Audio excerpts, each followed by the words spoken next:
আল্লাহর নবী যখন ইয়াহুদি এবং খ্রিস্টানদেরকে দাওয়াত দিতেন, তারা দাওয়াত সহজে কবুল করত না। এমনকি তারা রসুলের সাথে আর্গুমেন্টস পেশ করত।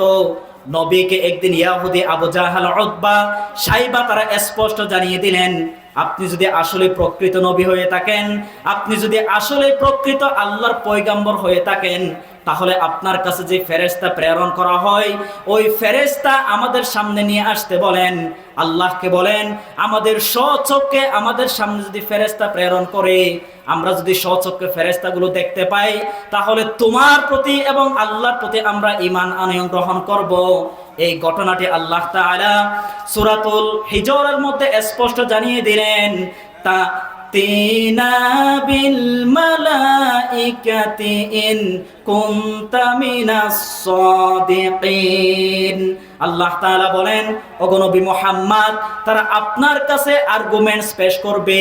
তারা বলবে, আল্লাহ স্পষ্ট করে আমাদেরকে ফেরেশতা প্রেরণ করেন, আমরা যদি ফেরেশতাগুলো নিজের চোখ দিয়ে দেখতে পাই, তোমার প্রতি এবং আল্লাহর প্রতি আমরা ঈমান আনয়ন গ্রহণ করব।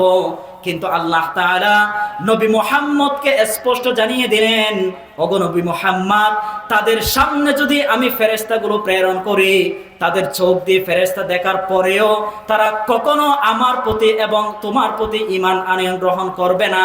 এই জন্য কোনো কারণ ছাড়া আমি ফেরেশতা দুনিয়ার মধ্যে প্রেরণ করি না। আল্লাহু আকবার। তাতিনা বিল মালাইকা ইন কুনতা মিনাস সাদিকিন। কেমন জাতি দেখেন যে নবী মুহাম্মদ, তুমি যদি আসলেই প্রকৃত নবী হয়ে থাকো, আল্লাহকে বলো, এই যে তোমার কাছে ফেরেশতা আসে আমাদেরকে ধোঁকা দাও। এই যে এই সময়ে সূরাতুল আসর অবতীর্ণ করলো, সূরাতুল হিজর অবতীর্ণ করলো, কারা আসলো? ফেরেশতা আসলো।